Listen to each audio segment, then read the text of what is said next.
मार के इशारा छोड़ी दिल के पगलाई, भीतर के फीलिंग दिलक जगाई, लाज शरम छोड़ी गेलै उमताई, केना करियै बोले पेरेंट्स भाई। झोरिया में सहित जा लेके घोलैट जा, जल्दी से काम करके वही जा से हट जा।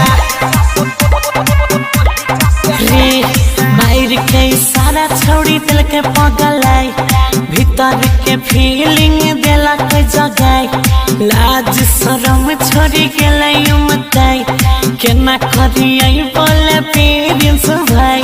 झोरिया में सहित जा लेके घोलैट जा, जल्दी से काम करके वही जा से हट जा।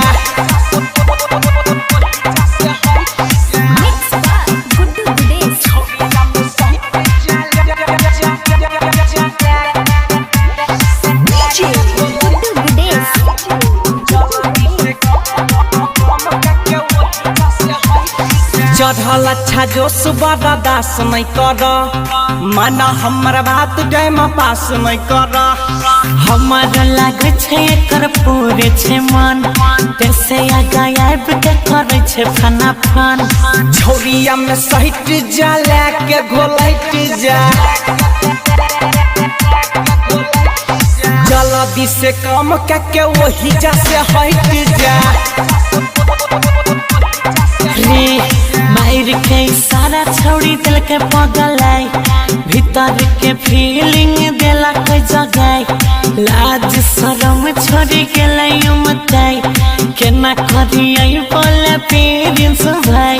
झोरिया में सहित जा लेके घोलैट जा, जल्दी से काम करके वही जा से हट जा।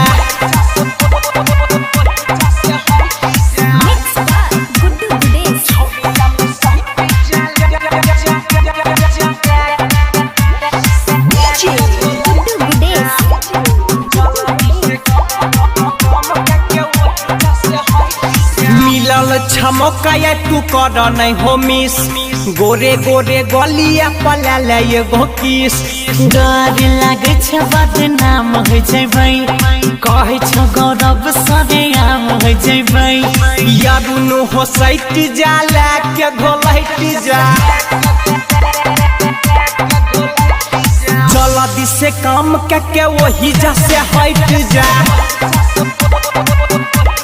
रे मार के इशारा छोड़ी दिल के पगलाई, भीतर के फीलिंग दिलक जगाई, लाज शरम छोड़ी गेलै उमताई, केना करियै बोले पेरेंट्स भाई।